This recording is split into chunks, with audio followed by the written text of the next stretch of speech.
Bonjour à tous et bienvenue à Big, le rendez-vous incontournable des entrepreneurs en France. Je m'appelle Anthony Babkin, je suis le cofondateur d'une asso d'égalité des chances qui s'appelle Diversity Days. Je l'ai cofondé voilà 6 ans pour permettre à plein de gens de rentrer dans ce que j'aime bien appeler l'ascenseur social numérique. Ça vous paraît peut-être être un gros mot. D'ici 2030, la plupart des jobs seront dans la tech. Ce sera le premier recruteur en Europe. Et il y a un très très gros enjeu aujourd'hui de faire rentrer dans cet ascenseur des gens qui viennent des quartiers, zones rurales, des personnes seniors, des personnes en reconversion, des personnes qui n'ont pas fait un bac+8, mais qui ont parfois juste envie de faire partie de ce nouveau monde de l'emploi, qui ont les compétences, l'appétence et qu'on peut aider en termes de reconversion ou juste en termes de création d'entreprise également. Merci d'être avec nous. Pour ceux qui sont dans la salle, apparemment, c'était le parcours du combattant. Je pense que vous pouvez faire un tonnerre d'applaudissements juste parce que vous êtes avec nous aujourd'hui. Merci beaucoup. Bravo d'avoir trouvé. Et finalement, on a un peu le même combat. L'inclusion, c'est un combat de tous les jours. J'ai avec moi 3 combattantes et je vous remercie d'être là, mesdames. J'ai à mes côtés Pauline Adam-Calfon. Tu es partenaire dans un grand cabinet de conseil qui s'appelle PwC pour la France et le Maghreb. Tu as une double casquette puisque tu es en charge de la diversité et l'inclusion dans cette grande maison. Tu vas nous parler de tout ce que tu fais.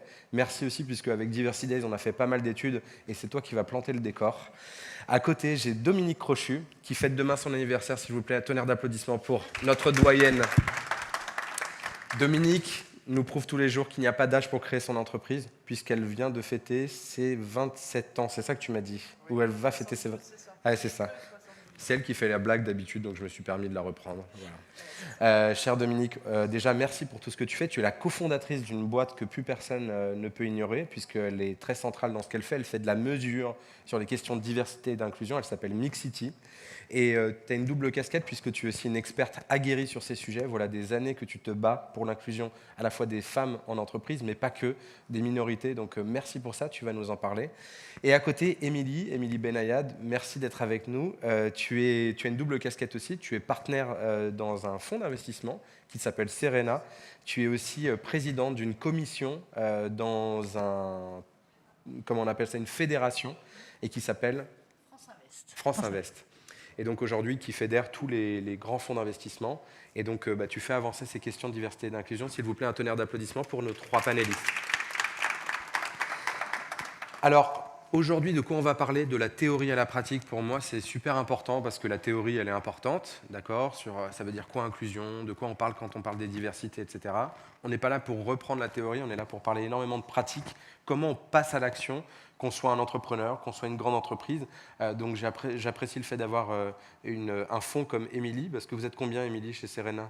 On est 25. Donc une entreprise à taille humaine.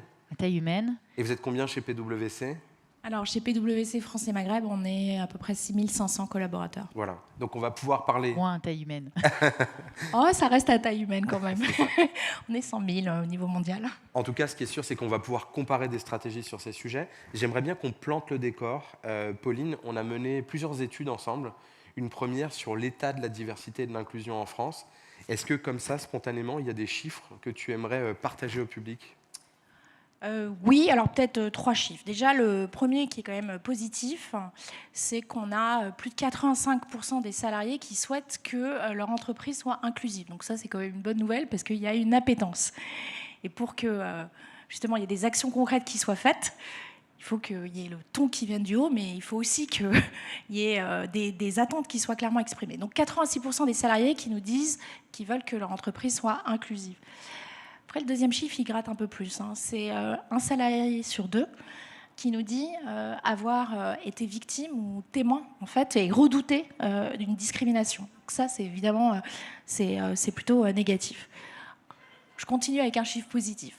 100% des dirigeants, parce qu'on avait interrogé à la fois des salariés, mais aussi des dirigeants, 100% des dirigeants nous disent qu'ils voient une corrélation entre plus d'inclusion, plus de diversité dans leur entreprise et plus de performance. Et ça, c'est vachement positif parce qu'on va parler des fonds, mais je pense que voilà, la performance, qu'elle soit économique ou autre, c'est un bon driver en fait, pour faire avancer les choses.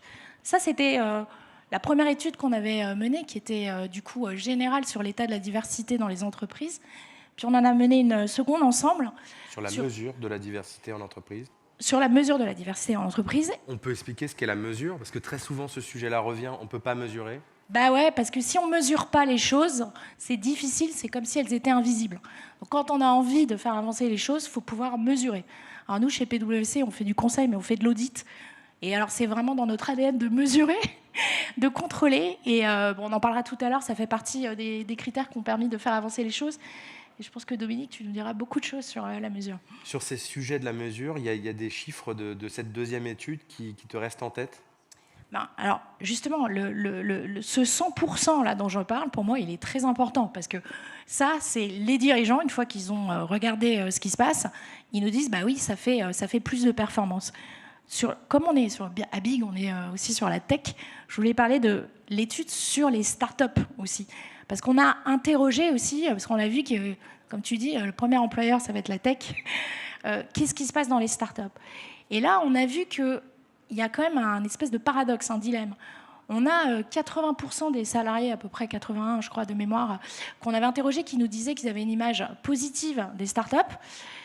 Et on n'en avait que 20% qui nous disaient qu'ils avaient postulé ou ils avaient l'intention de postuler.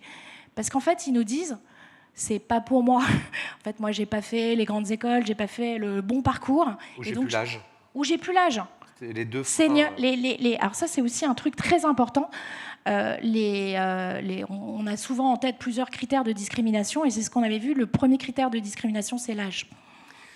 Intéressant, donc je récapitule les chiffres. 86% des collaborateurs qui disent vouloir que leurs entreprises s'engagent. On voit qu'il y a une forte attente. On voit aussi qu'il y a une crainte, et donc elle est très liée, une crainte que finalement ces collaborateurs puissent vivre des discriminations. C'est un collaborateur sur deux qui redoute ça. Et ensuite, ce chiffre qui était au sein de cette étude aussi, moi qui m'avait marqué, c'était le 39% des gens qui avaient intégré l'écosystème startup qui ont déjà vécu une discrimination à l'embauche. Et donc les deux facteurs limitants, l'âge et le niveau de diplôme. Donc on voit bien que là, sans politique de lutte contre les discriminations actives, pour ne pas dire d'inclusion, on rentre dans la fameuse zone grise où des gens se disent en fait, je ne vais même pas postuler. Et donc quand l'écosystème startup dit il y a une pénurie de talents, en fait non, il y a une pénurie de candidats. Dominique, donc tu es une professionnelle aussi sur ces sujets de la mesure. Il y a des chiffres que tu aimerais nous redonner sur cet état de la mesure en France? Moi, je dirais bonjour à tous, et je dirais pour être aussi, comme le disait notre amie Pauline, optimiste. Là, il y a eu une étude mondiale récemment où en 2022, il y avait 8 personnes, enfin dans les collaborateurs, 8 personnes qui pensaient que 8% qui pensaient que c'était important, et 5%, et maintenant c'est passé à 8%. Donc c'est dire que tout le monde attend plus d'inclusion partout. Et ce qui est intéressant, c'est que ça vient des collaborateurs. Alors, si on parle plus globalement d'aujourd'hui, on est quand même à l'innovation, on est le BPI Innovation. Et nous, c'est ce qu'on a voulu faire avec Mixity, en partant du fait que l'innovation technologique, la tech, devait aider, devait faire progresser l'innovation sociale. L'innovation sociale, c'est nous, c'est les humains, et on pense que la tech a beaucoup à apporter. Alors, j'explique ce qu'est Mixity. Mixity, on s'est dit, il y a déjà 4 ans maintenant, existait déjà l'empreinte carbone, vous le savez. On en parle encore plus qu'il y a 4 ans. Donc, l'empreinte carbone, on vous dit, et on se dit tous les jours, il faut qu'on la réduise. Et puis, il y a l'empreinte numérique qu'on doit réduire aussi. Et bien, nous, on s'est dit, on va faire l'empreinte sociale, diversité et inclusion de l'entreprise. Et bonheur, on va pouvoir la faire et l'augmenter. Donc là, déjà, nous, on se positionne dans quelque chose d'extrêmement positif. Et oui. Et l'empreinte, c'est important. Donc, qu'est-ce qu'on mesure? Il y a 5 items, il me semble. Voilà, il y a 5 grandes dimensions. Alors, l'idée de faire l'empreinte, il y a égalité femmes-hommes, évidemment, dans les grandes dimensions. Le handicap, donc ça, ce sont 2 dimensions qui sont aussi beaucoup servies par la loi et par des circulaires d'application. Et puis, 3 autres items importants, qui est la diversité culturelle et sociale, le multigénérationnel, bonjour, et pour la partie identité de genre LGBT. Alors là, peut-être je peux dire un mot, comme ça, déjà. Comment on mesure? C'est ça, parce que souvent la question qui revient, c'est de dire, OK, l'âge, OK, avoir l'âge des collaborateurs, c'est quoi les autres critères? Et la même question sur les questions LGBT. Est-ce qu'on mesure, voilà, est-ce que les gens sont obligés de dire quelle est leur orientation? Parce qu'en France, il y a ce vrai tabou sur ces questions. Oui, on a beaucoup de tabous. Alors nous, on est au rendez-vous depuis 5 ans, on est maintenant presque 5 ans, on est très à l'aise avec ça. Qu'est-ce que ça veut dire de vouloir mesurer? Alors déjà, on a construit un référentiel avec un écosystème aussi très performant, avec des gens aussi qui étaient très en avance sur ces sujets. Et en fait, on va regarder dans les process de l'entreprise si tout est fait pour l'inclusion en fait de chaque personne, quelle qu'elle soit, d'où qu'elle vienne et quel que soit son parcours et son profil. Et ça fait beaucoup. Hein. Et donc, c'est en fait dans ce référentiel, c'est des questions qu'on pose. Alors, si on prend le volet LGBT, qui souvent on l'entend encore, mais pourquoi on en parle? C'est du pro, c'est du perso, on ne comprend pas. Il y a juste une chose qu'il faut savoir, c'est qu'aujourd'hui, c'est plus accepté en fait d'avoir des gens qui soient LGBT globalement dans la société. Et en même temps, c'est un peu dommage, mais 129% d'augmentation d'homophobie depuis 2016, d'actes d'homophobie. Et nous, ce qu'on veut faire avec notre mesure et nos process, puis on parlera de la formation après, mais de fait, ce qu'on veut, c'est éviter que l'entreprise se trouve en danger. Parce qu'un acte d'homophobie dans la rue, demain, il peut être dans l'entreprise. Alors, il y a les actes, il y a les paroles, donc il faut faire extrêmement attention. Et c'est un sujet qu'on ne prend pas réellement en cause, on peut avoir un énorme problème dans l'entreprise. Donc, c'est aussi préventif. C'est préventif. Il y a l'étude Voilà de l'autre cercle Oui. sur le cas, par exemple, des femmes lesbiennes. Oui, là, les chiffres sont très lourds et très forts.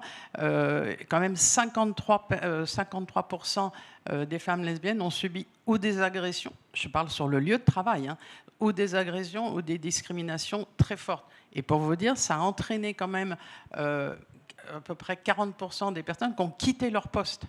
Et quand on sait que, par exemple, il y a plus de 30% des femmes qui renoncent à prendre un congé parentalité parce qu'elles n'osent pas dire que sa compagne a eu un enfant, vous imaginez le mal-être de la personne, quoi, en fait. C'est ça qu'il faut aussi regarder. C'est est-ce que la personne, elle va être performante si tous les jours, elle est obligée de cacher ce qu'elle est vraiment et son identité. Donc, vous voyez, c'est très important. Et c'est pour nous, on veut vraiment cette inclusion aussi, quoi. Merci Dominique de faire cette pédagogie-là. On sait encore qu'il y a des questions, comme tu disais, très tabous. Il y a des boîtes qui avancent, parce que parmi tes clients, c'est aussi des grands groupes. Donc elles sont déjà matures. Et paradoxalement, aujourd'hui, on constate que l'écosystème start-up est moins avancé. Parce que ces questions-là, elles sont encore en train de se questionner en disant pourquoi c'est important. Donc c'est intéressant aujourd'hui de lever un peu le voile sur un événement comme Big. Je les remercie d'ailleurs de nous laisser ce temps d'échange. J'ai une question pour toi. Aujourd'hui, donc, ce que je comprends en Mixity, c'est l'empreinte. Donc, finalement, une boîte va rentrer tout un tas de critères. Ça peut être le niveau salarial, ça peut être l'âge, ça peut être les niveaux de diplôme, la zone géographique d'origine des gens. C'est combien de critères au total? C'est une soixantaine? Plus que ça, pour les grandes entreprises, après, c'est 200. Quoi. C'est 200 critères. 200 critères. Donc, c'est 200 critères, un peu comme une bonne boule de Noël. Là, et on sort l'empreinte. Et on sort l'empreinte, et ça donne un niveau de maturité. C'est ça, exactement, sur ces 5 items, plus une partie transversale. Ça, c'est la première verticale, je dirais. Ça, c'est pour l'entreprise. Mais on s'est rendu compte, en fait, ce qu'on devait faire en parallèle, en même temps ou après ou avant, mais c'était aussi le sentiment, la perception d'inclusion et de diversité auprès des collaborateurs, pour avoir, en fait, cet équilibre en disant, à la fois, je sais où en est l'entreprise, mais je sais aussi comment ressentent l'inclusion et la diversité par les collaborateurs et collaboratrices. Et là, ce qui est très intéressant, c'est qu'après, on fait effectivement le parallèle, je dirais, entre les deux. Des fois, il y a un peu plus de réalité de ce qui est fait et un peu moins de sentiments, ou inversement plus de sentiments et pas assez d'action. Et je crois avoir entendu parler d'écoles ou d'universités. On a aussi développé une évaluation particulière qui s'appelle Mixity Campus pour les grandes écoles et les établissements d'enseignement supérieur, parce que là aussi, il y a beaucoup à faire et beaucoup à dire aussi. Pour ceux qui nous ont rejoints, bonjour à tous. Donc, je suis avec mes 3 invités, Pauline Adam-Calfon de PwC, Dominique Crochu, cofondatrice de Mixity, et Émilie Benayat, qui travaille dans un fonds d'investissement qui s'appelle Serena. On parle tous les 3 de la pratique à l'action sur les questions de diversité et d'inclusion. On a abordé donc tout ce sujet de la mesure. Moi, j'ai une question très pratico-pratique pour toi, Dominique. Aujourd'hui, on voit bien qu'il y a un enjeu très très fort de la part des boîtes de mesurer, parce qu'en fait, beaucoup de collaborateurs aussi en ont marre de dire on est divers, mais vous savez, on fait plein de choses, et ensuite on veut de la donnée. Donc ça, c'est important. Deuxième chose, est-ce que tu as un cas pratique d'une boîte? Et moi, je pense à une, Oui. je pense qu'on a la même en tête. Oui, ben là, en plus, c'est vraiment un peu comme la question LGBT. C'est aussi une question aussi d'un événement qui est arrivé dans une entreprise qui s'appelle le Slip français. En 2020, le Slip français vit sa vie, et donc une belle boîte qui fabrique des slips et des chaussettes. Bon, je ne suis pas actionnaire, mais enfin bon quand même. Et en fait, un week-end, je dis bien un week-end, pas du tout sur le lieu de travail, une équipe de collaborateurs et collaboratrices se déguise en blackface, c'est-à-dire mettre du noir, s'amuse à faire les guenons, les singes, enfin bon, n'importe quoi, enfin bon, vraiment un acte de racisme violent. Mais le drame de ça, c'est non seulement ils le font dans leur soirée privée, mais ils le balancent sur les réseaux sociaux. Imaginez la tempête dans la boîte, parce qu'on a beau dire oui, mais c'était le samedi, ça n'a rien à voir avec l'entreprise, mais toute l'équipe était du Slip français. Donc Guillaume Gibault a été très secoué, évidemment. Ça a été, n'était pas, je ne le défends pas, mais bien qu'on comprenne qu'il n'était pas dans cette soirée, ce sont des collaborateurs. Bien sûr, c'est vraiment qu'une équipe de. Donc merci. Le CIO complètement renversé par cette affaire, parce que lui il se dit mais c'est pas possible. Moi je suis pas comme ça, c'est pas mes valeurs, c'est pas les valeurs de mes associés, de la boîte. Donc vraiment c'est un choc terrible. Et puis il a failli. Enfin franchement la boîte aurait pu se perdre et être dissoute. Hein, tellement c'était violent. Pour le cas pratique, pardon de compléter, parce qu'on connaît en commun Guillaume, mais une chute aussi des ventes à ce moment-là. Immédiatement. Un bad buzz autour du Slip français. Affreux. Et une attitude d'un dirigeant qui n'est pas dans le déni, mais qui n'a pas les bons mots, qui est presque dans le déni. En fait, la mauvaise attitude. Qui ne comprend pas. Et peut-être que son cabinet de conseil à ce moment-là lui dit mise sur le Made in France, montre que tu as de l'impact, enfin tout ce qu'il ne faut pas faire en com de crise. Donc ça devient à ce moment-là un cas d'école de ce qu'il ne faut pas faire en plus. Absolument, oui, il n'a pas été aidé. Et puis, mais sa force, Guillaume, c'est de se dire bon, il faut que je me sorte de ça parce que c'est pas mes valeurs et je vais. Donc, c'est là qu'il rencontre Anthony. Bon, vous rencontrez Anthony, c'est foutu pour vous. Et donc, nous, on est là déjà sur la mesure. Et donc, il dit bon, effectivement, il faut faire un état des lieux. Alors, ce qui est intéressant dans l'état des lieux, parce qu'on a parlé de ça, on fait cette première empreinte, donc en 2020.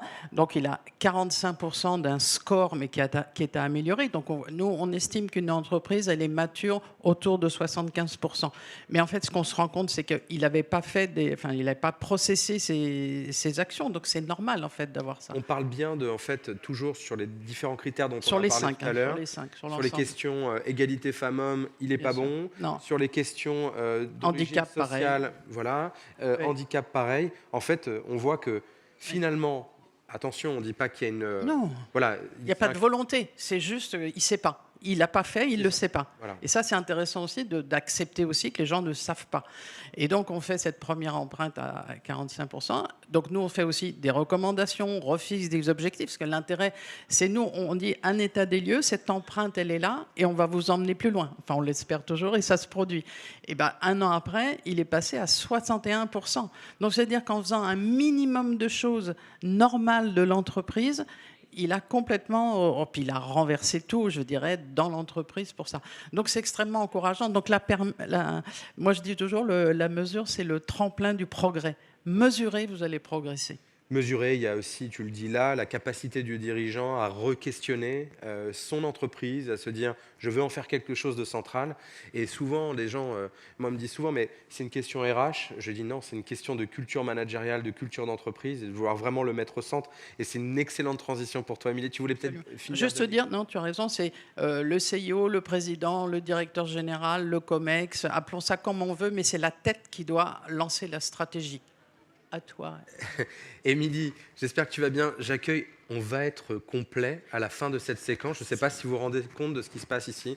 Je sais que la salle était très isolée et vous n'avez pas eu les bonnes consignes, donc je suis désolé. Mais merci d'être là. Mesdemoiselles, vous allez bien? On ne dit plus mesdemoiselles, on dit mesdames. Mais bon, voilà, je suis old school. Tout le monde va bien? Je ne vous ai pas perdu. Pour l'instant, c'est clair? Ça vous plaît? On va prendre... Est-ce qu'il y a une question déjà sur ce sujet de la mesure? Vous en avez une? Allez-y. Si c'est qu'une. On va me tuer en régie. Et oui, on fait du plateau télé ici, messieurs, dames. On va directement voir le public. Pour aller jusqu'au bout de l'histoire, est-ce que les fauteurs de ces faits ont été exclus de l'entreprise? Oui, bien sûr. Oui, alors après, Oui. ça appartient à l'entreprise, mais bien sûr qu'ils ont fait tout ce qu'il fallait pour, Bien sûr. éliminer ces personnes-là. Oui, Éliminer. tout à fait. Éliminer. Ils ont été licenciés. Non, ça a été... non, mais c'est ça. Une sanction. Monsieur, c'est parti, on est parti sur les questions. Super. On nous dit que maintenant, Bercy est vide, maintenant que vous êtes tous ici. La grande scène va être assez frustrée. Allez-y, monsieur. Qu'est-ce qui fait, selon vous, le fait qu'on n'arrive pas statistiquement à collecter des datas sur l'origine ethnique des gens? Donc on sait que dans ce pays, mais aux US typiquement, enfin moi je postule à des jobs des fois à l'étranger, Oui. j'ai des questionnaires qui me disent vous êtes afro-américaine, européenne, africaine. Vous On prenez arrive à l'outil collecter ce NAMSOR type de avec data. l'outil NAMSOR peut-être, non? Oui, aussi, c'est oui, ça. tout à fait. Ouais. Et donc, on sait qu'il y a un sujet CNIL, hein, il y a plein de trucs derrière, mais oui, est-ce qu'il y a des politiques aussi qui donnent un peu de coup de pied dans la fourmilière? Parce que moi, je suis plus un titre personnel, ma sensibilité elle sera sur l'origine ethnique, hein, sur le Bien sûr. passé ethnique des gens. Et si on n'arrive pas à tacler ce sujet, pour moi, on ne va pas vraiment le résoudre, hein, ou ça sera Oui, très mais facial. alors, Hein. moi, je l'entends tout à fait et je suis ravi que vous posiez la question parce que nous, on pousse évidemment, nous, Mixity, on pousse sur ces enjeux-là. Après, en France, on est extrêmement peureux par rapport à ça. Alors que ne pas nommer les choses, c'est les ignorer, elles n'existent pas. Donc, nous, on pousse pour que tout soit fait. Et c'est pour ça que je parlais de l'outil NAMSOR qu'on a intégré, nous, dans la plateforme, où en fait, c'est la perception par le nom et le prénom. Donc c'est très intéressant aussi de voir si par exemple on dit on fait des stats sur votre entreprise et que par exemple et pendant 5 ans, 3 ans, on voit qu'il n'y a aucune personne qui a priori est d'origine par exemple je sais pas chinoise ou en tout cas du soleil levant on va dire de ce côté-là du monde. Ben, c'est qu'il y a peut-être un problème. On ne dit pas qu'il y a un problème, mais on dit il faut tout regarder. Ça sert à ça la mesure. On mesure, on regarde, on analyse et on avance. Je me permets de réagir parce que sur la mesure, en fait, dès lors que ce n'est pas individualisé, on peut tout mesurer en France. Et donc, on peut très bien, et c'est fait par plein d'acteurs sur le marché, faire des enquêtes au sein d'une population en demandant est-ce que vous vous sentez appartenir à une minorité? Si oui, laquelle? Et donc là, on peut lister toutes les minorités, y compris orientation sexuelle et ethnique. Et donc là, ça permet quand même d'avoir des statistiques très précises. L'anonymat. Et c'est tout à fait légal tant que c'est anonyme. Voilà. Donc c'est important, l'anonymat, attention, en France il est interdit de mesurer les données ethniques, c'est encadré par la loi. Il y a une hypocrisie sur ce sujet, disons-le franchement. Troisième chose, aujourd'hui, la manière de contourner la chose, c'est souvent l'origine sociale ou géographique. Ça peut être, voilà, de dire, est-ce que vous venez d'un quartier, d'une zone rurale? On sait qu'il y a des... forcément, j'ai grandi dans un quartier, donc j'en parle très librement. La diversité ethnique est plus présente dans certaines zones géographiques françaises. Donc c'est une manière aussi d'identifier, tiens, est-ce que tu es originaire d'un lycée ou d'un collège en zone Z, Z+, etc. Donc il y a plein de moyens. Et je le dis d'autant plus franchement pour des boîtes qui auront envie de dire, on manque de diversité sociale, on manque de diversité ethnique ou culturelle. On a envie d'accélérer sur ce sujet, d'avoir une boîte plus représentative.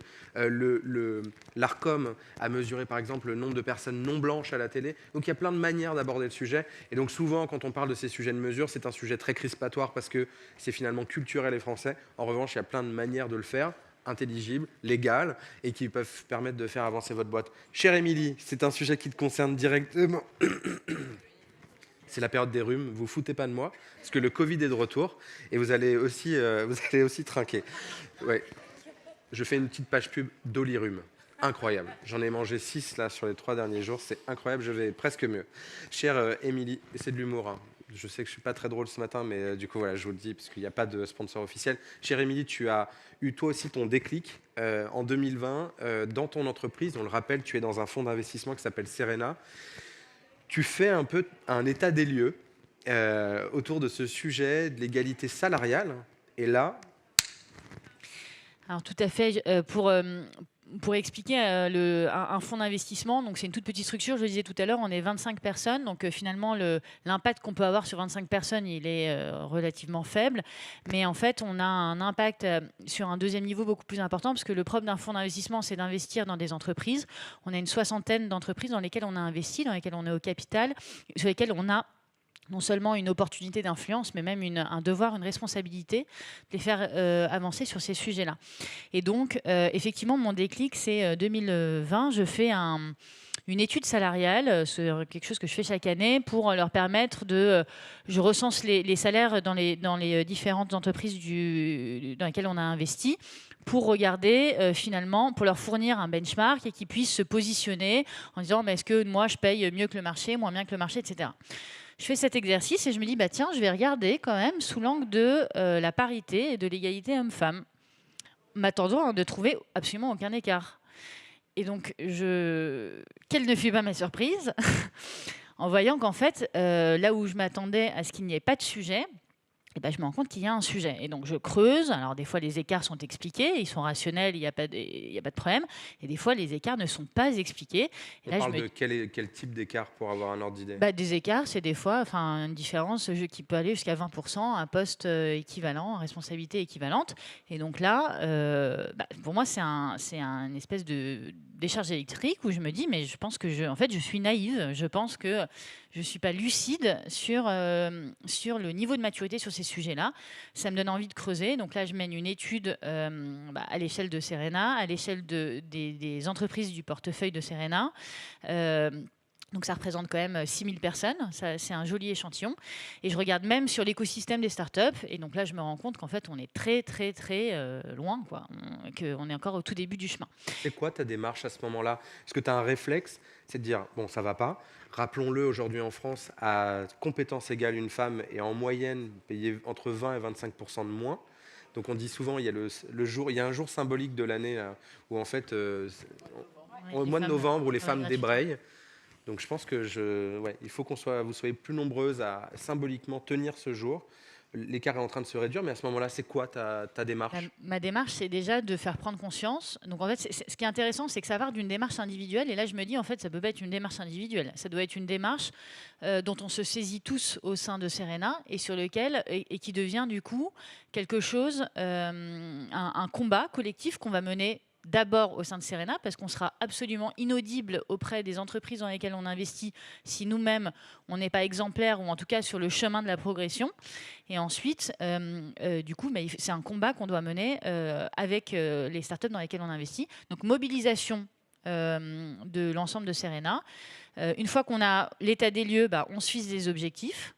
On mesure. D'ailleurs, Mixity a été l'outil qu'on a utilisé la première année. Mesure, fixation des objectifs, action concrète, j'y reviendrai peut-être après, et ensuite remesure pour se dire finalement comment on a progressé sur ces sujets-là. Tu décides même, donc c'est un acte fort mais symbolique, vous revoyez même finalement les statuts de la boîte? Ouais, pour moi c'est un vrai... c'est une vraie fierté quelque part, c'est de se dire qu'on peut passer d'une démarche individuelle à une démarche non seulement collective, mais qui s'inscrit dans la stratégie d'entreprise et même qui est statutaire, puisqu'effectivement cet été, on est devenu société à mission.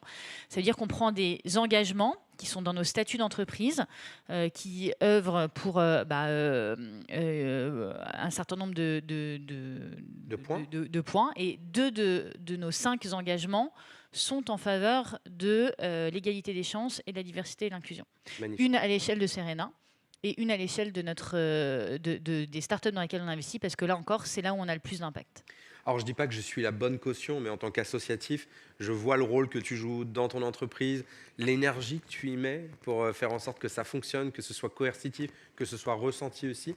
Il y a une formule magique, il y a des étapes aujourd'hui. Qu'est-ce que, par rapport à notre panel, peut-être des étapes clés quand quelqu'un a envie de se lancer et faire en sorte que si vous rentrez tout à l'heure dans vos boîtes respectives, que ce soit votre boîte ou celle dans laquelle vous travaillez, il y a des étapes, des démarches individuelles qui peuvent être menées, qui peuvent changer les choses? Oui, alors je ne vais rien dire d'extraordinaire, mais je pense que c'est mesuré. Ça part par là, et en plus, pour adresser pour arriver à sensibiliser les gens, il faut des chiffres, il faut des choses factuelles, sinon on est dans l'ordre du ressenti. Et en plus, c'est des sujets qui sont éminemment individuels, chacun a son histoire, chacun a sa sensibilité. Donc d'abord mesurer, ensuite définir des objectifs, passer à l'action, puis remesurer. Et donc, nous, entre notre première empreinte Mixity et notre deuxième empreinte Mixity, c'est passé à peu près 18 mois entre les deux, on a gagné 23 points. Ouais, Et donc, énorme. c'est quand même, ça rejoint ce que tu disais, Dominique, tout à l'heure. Quand tu t'y mets et quand tu te mesures, en fait, tu fais des actions très concrètes.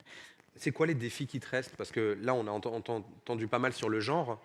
Il y a d'autres verticales que tu as envie de Ouais. travailler. Je sais que la diversité culturelle, c'est aussi quelque chose qui Bien te sûr. tient à Alors, cœur. un point peut-être un exemple qui est emblématique, que je trouve intéressant, parce qu'il est très concret et en fait, il a porté ses fruits sur l'ensemble des sous-catégories de la diversité. C'est alors dans notre façon d'accompagner les startups dans lesquelles on investit, on a créé ce qu'on appelle un talent club. Donc en fait, c'est un vivier de talents qu'on qualifie, qu'on rencontre en permanence. Et vu qu'on connaît bien nos startups, qu'on connaît leur job ouvert, quand on rencontre des talents et qu'on considère qu'ils pourraient être pertinents pour un job qui est ouvert, on introduit le candidat ou la candidate avec l'entreprise. Et en fait, on s'est mis un objectif que ce vivier de talents, il doit avoir au moins un tiers. Et si possible, la moitié du vivier doit être des talents qui sont issus de la diversité, toute diversité confondue. Et en fait, vu qu'on a quand même un rôle de prescripteur, qu'on est plutôt des experts sur ce sujet du recrutement, quand on arrive avec des candidats qu'on a qualifiés et avec notre casquette de Serena, en fait, nos startups se disent super, c'est un candidat. Donc le candidat ou la candidate part déjà avec un a priori positif. Et c'est ce qui nous a permis sur cette dernière année quand même de placer dans nos startups 6 candidats seniors. Quand on sait que c'est le premier sujet de discrimination dans les startups, je trouve que c'est un joli résultat. 4 candidats issus de la diversité ethnique. Et le sujet du genre, j'en parle même pas, parce que je crois que c'est 3/4 des candidats qu'on a placés sont des candidates. Voilà. Donc c'est très concret. Mais ça fonctionne, et donc ça voilà, je trouve que c'est une pratique sur laquelle on va continuer dans la durée. Je pense qu'il y a beaucoup de personnes qui nous écoutent qui sont initiées au sujet, mais j'aime bien rappeler que quand on parle de diversité, au total, il existe aujourd'hui 25 critères de discrimination en France. Donc ça peut être l'âge, ça peut être le niveau de diplôme, mais ça peut être vos orientations, comme votre religion, ça peut être votre taille, ça peut être votre poids, ça peut être votre handicap, ça peut être votre couleur de peau. Donc voilà, disons-le assez franchement. Et c'est pour ça qu'on parle d'intersectionnalité, c'est qu'en plus, on peut avoir plusieurs de ces critères-là en même temps. Et donc en fait, c'est intéressant que tu dises... 3/4 du vivier, c'était des femmes, ou 2/3, je ne sais plus ce que tu as dit. Et en plus de ça, la plupart avaient des singularités ou des facteurs qui pouvaient être discriminatoires. Bravo pour cette démarche. Et elle est très concrète, elle est chiffrée. Et moi, ça me plaît, parce qu'au moins, on sort du bullshit d'il y a 10 ans, où en fait, il s'agissait juste de mettre une photo avec des gens différents pour se dire qu'on était inclusif.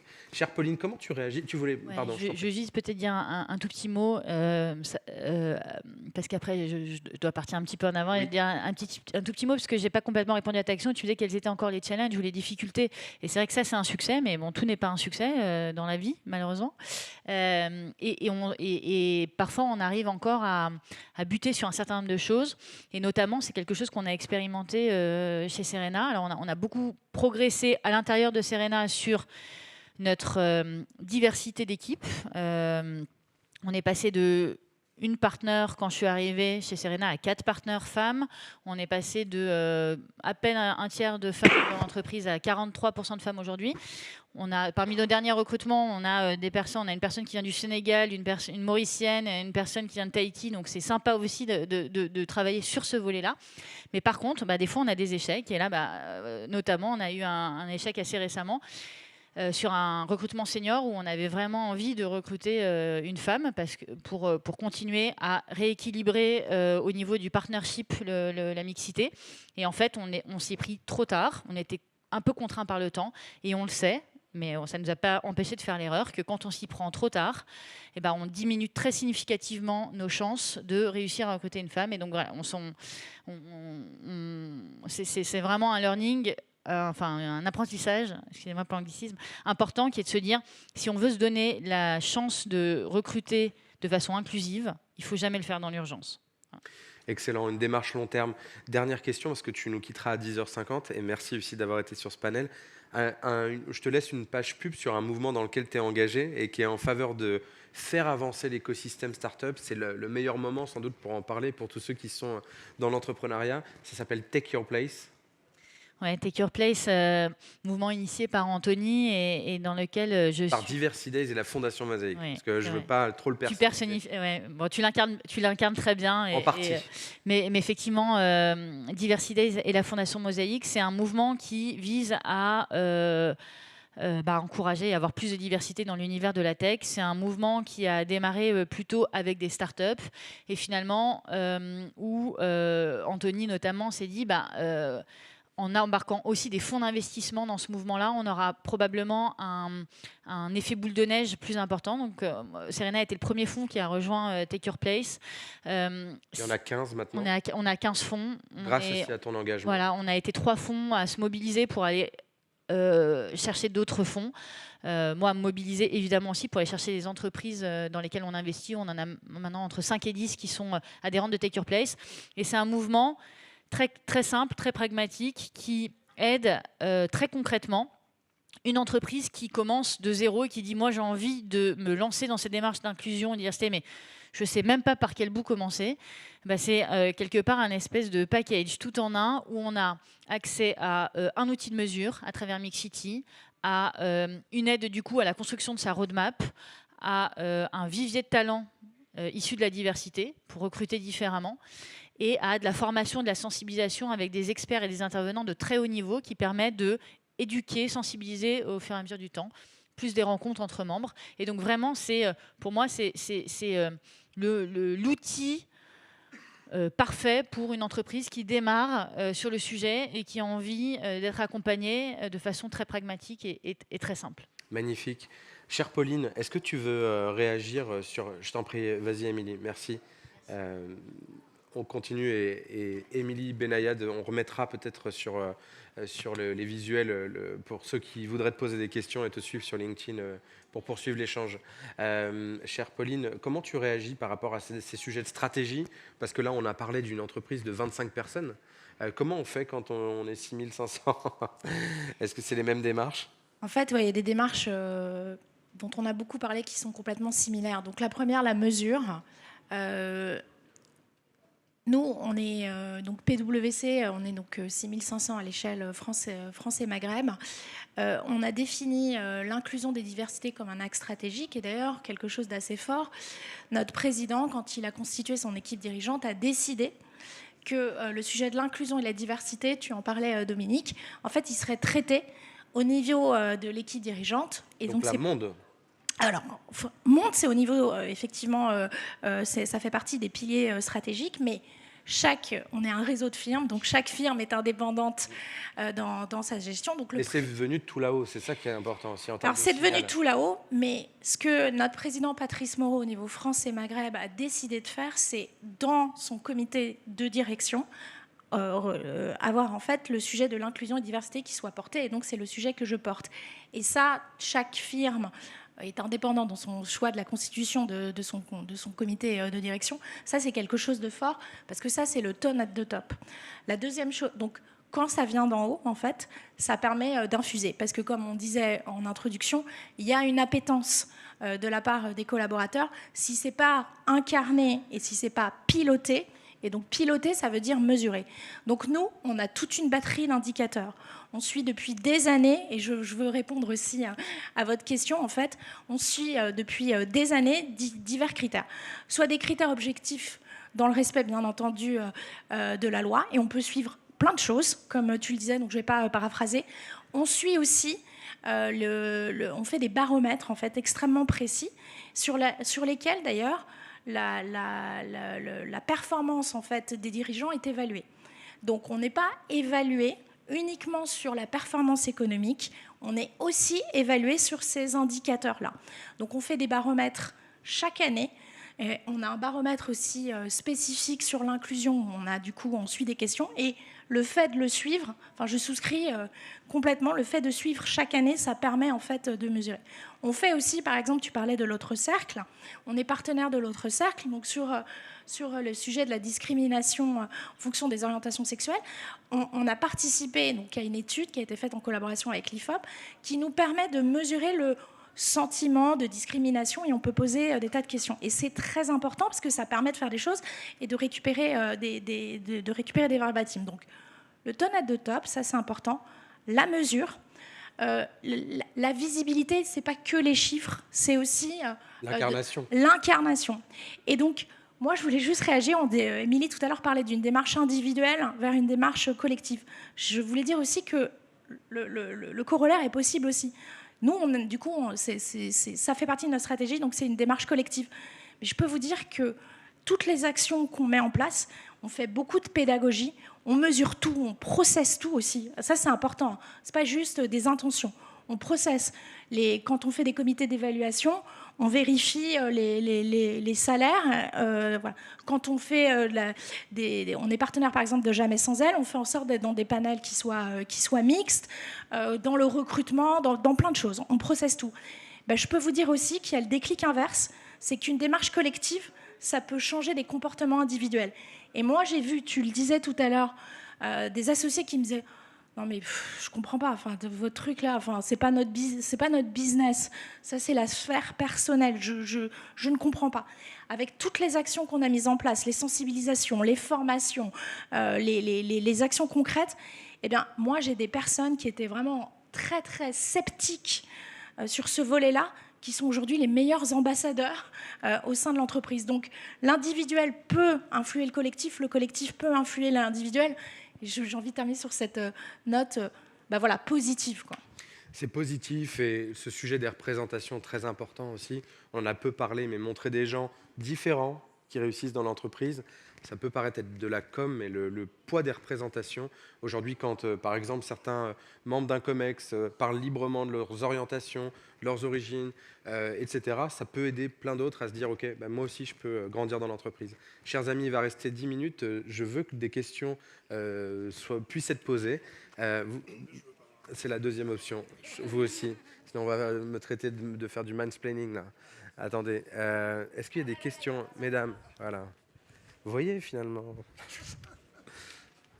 Bonjour. Moi, j'aimerais savoir qu'est-ce que vous pensez des quotas au recrutement, puisqu'on en a parlé vaguement. Et deuxième question, vous avez vaguement parlé d'actions concrètes. Est-ce qu'on peut avoir d'autres exemples d'actions concrètes qui ont été mises en place dans les entreprises? Ok, mesdames, on a 30 secondes chacune pour avoir le max de questions de l'audience. Alors, les quotas, ils sont indispensables, autrement la place des femmes ne serait pas ce qu'elle est. Mais je préfère la notion aussi dans l'entreprise de correctif. C'est-à-dire qu'à un moment, quand on voit des différences, il faut effectivement apporter des correctifs pour une égalité femmes-hommes réelle. Et dans le monde de l'entreprise, il y a un mot qui réconcilie tout le monde, c'est les objectifs. On est tous habitués à avoir des objectifs. Donc nous, on a mis en place des objectifs.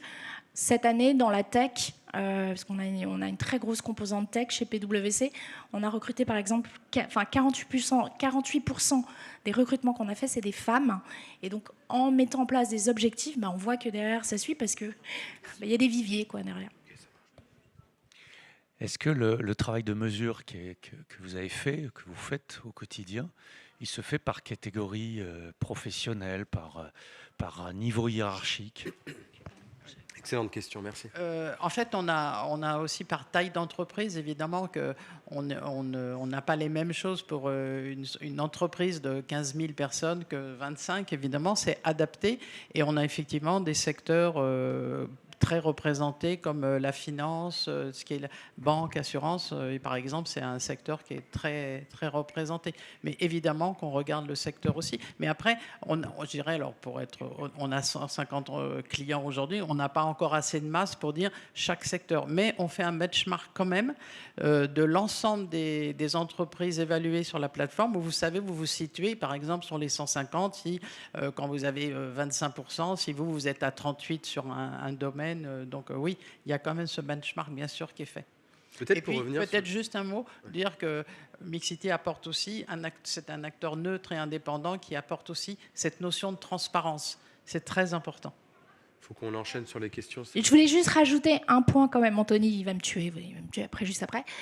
La mesure, c'est hyper important. Et nous, on travaille beaucoup maintenant sur la mesure de l'impact. Parce que c'est une chose de montrer que la photo progresse, c'est une autre de démontrer que le fait que ça progresse, ça a de l'impact. Et donc nous, maintenant, ce qu'on a mis en place, on a gagné en maturité maintenant, c'est mesurer l'impact de toutes ces actions. Et je pense que c'est hyper important de faire les deux. Magnifique. Juste pour répondre aussi à la question des objectifs, on a parlé beaucoup de genre, mais il y a par exemple des boîtes, je pense à EDF ou Crédit Mutuel, qui a décidé par exemple sur les alternants d'avoir alors pas un quota, mais un objectif très fort, un objectif de plus de 20% de personnes qui viennent des quartiers prioritaires de la ville. Donc sur l'échelle politique de la ville, c'est vraiment cartographié, donc on peut savoir si quelqu'un est originaire d'un quartier, compte tenu de son adresse, etc., ou de son école. Et donc je pense aussi que ça peut être, les objectifs peuvent être associés à plein d'autres critères. Mais ça, c'est on parle beaucoup de la partie recrutement, mais une fois qu'ils sont là, c'est qu'est-ce qui se passe? Oui, bien sûr. On mesure les missions, par exemple. On peut regarder les missions sur lesquelles les personnes vont. On mesure des tas de choses. En fait, quand tu dis, je ne sais plus combien vous avez, 200 critères, en fait, il faut mesurer tout, parce que ce n'est pas que le recrutement. Nous, on a mesuré, en fait, sur l'ensemble de nos processus. Et c'est comme ça qu'on peut faire avancer. Et ça sous-tend aussi, je pense, d'ouvrir ces postes, et pas que des postes peu qualifiés, mais des postes aussi dans les fonctions cadres et plus. Donc ça rejoint ce que tu évoques. C'est plus une réflexion qu'une question. Je suis responsable d'un programme d'égalité des chances au sein d'une business school, 100% gratuit, qui n'accueille que des personnes qui sont issues des minorités ou de discrimination. Donc ça va de 17 à 64 ans, infra-bac jusqu'à des bac plus 5, avec tous des parcours de vie. Et la réelle difficulté, vous parliez tout à l'heure, ce n'est pas une pénurie des talents, c'est une pénurie des candidats. Ces personnes-là n'ont pas eu cette égalité des chances, n'ont pas conscience de leurs valeurs, n'ont jamais eu une main tendue pour véritablement pouvoir prouver leurs valeurs aux entreprises. Nous, on les accompagne dans les études. On a une vraie question au niveau des business schools, bien sûr, sur cette égalité. Et donc, en tout cas, on essaye d'œuvrer à notre petit niveau. Mais après, trouver des entreprises qui savent les onboarder, qui savent faire confiance à des personnes qui sont en devenir, qui n'ont qu'un début de chemin, mais par contre qui ont prouvé une motivation et des premières compétences, à mon avis, c'est là où justement c'est intéressant de voir que les startups sont peut-être plus ouvertes à cet ascenseur social numérique et à cette confiance en des futurs talents. Et c'est pour ça que dans les process, et je fais le lien entre les deux questions, il ne faut pas travailler que sur le recrutement, il faut travailler. Et donc là, on met en place, par exemple chez PwC, parce qu'on a fait ce constat, qu'on n'est pas on arrive à les faire venir, puis après c'est difficile. Il faut mettre en place des process, du mentoring aussi, pour s'assurer que l'intégration se passe bien dans la durée. Parce que ce qu'on veut, ce n'est pas juste attirer les talents, c'est faire en sorte que ça fonctionne bien. Et en fait, on a mis en place aussi des approches qui sont spécifiques. Et voilà, c'est des marches apprenantes. On va passer la journée. On est trop passionnés. Non, juste aussi dire qu'une fois qu'on a fait ces états des lieux et tout ça, les process, là aussi, la formation et l'accompagnement aussi, nous, on s'y est mis parce que les clients nous le demandent en disant, nous, on ne sait pas déconstruire les stéréotypes, les biais, les préjugés, on ne sait même pas les différences entre ça.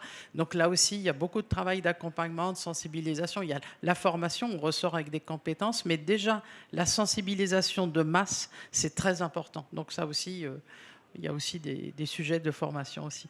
Je pense aussi que vous abordez quelque chose qui est dans les tuyaux côté gouvernemental, qui est la discrimination à l'embauche. Aujourd'hui, beaucoup de gens envoient des CV tels des bouteilles à la mer, et on a un vrai sujet de savoir qu'est-ce qui se passe. Et pour certaines boîtes, au-delà de la politique employeur, marque employeur, et avec toutes les chartes qu'on connaît, est-ce que c'est réel? Est-ce que derrière ça fonctionne? Et donc il y a un sujet du name and shame, qui est une technique très américaine, en fait, de mettre au devant de la scène des médias, des boîtes qui ne joueraient pas vraiment le jeu de l'inclusion, et donc qui discrimineraient à l'embauche de manière un peu systématique. Et donc, je sais que c'est dans les tuyaux. En tout cas, ça avait été annoncé par Isabelle Rome.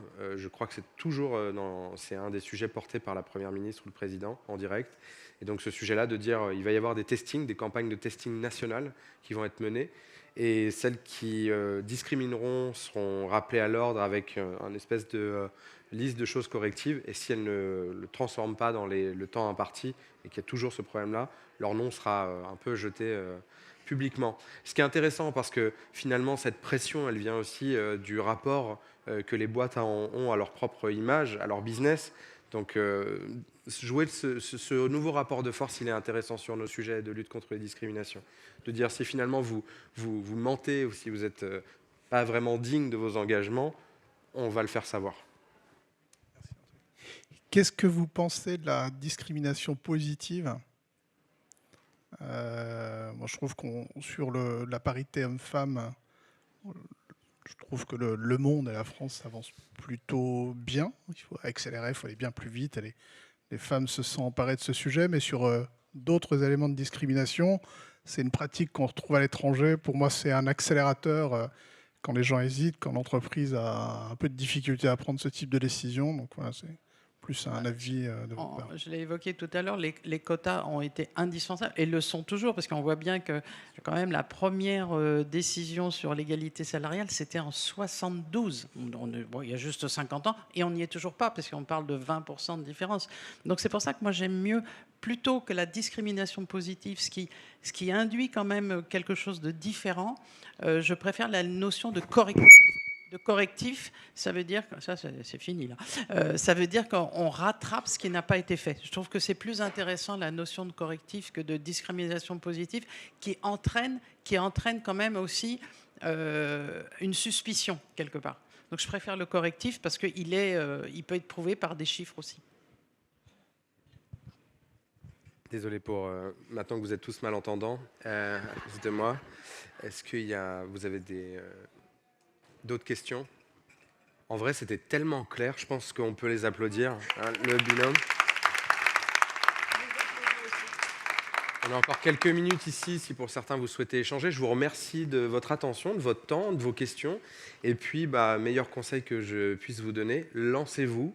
Il faut commencer petit. La démarche peut être individuelle, elle peut être collective, mais en tout cas, de mon expérience, je vois que souvent, ça part de gens qui ont envie que ça bouge, que ça change positivement.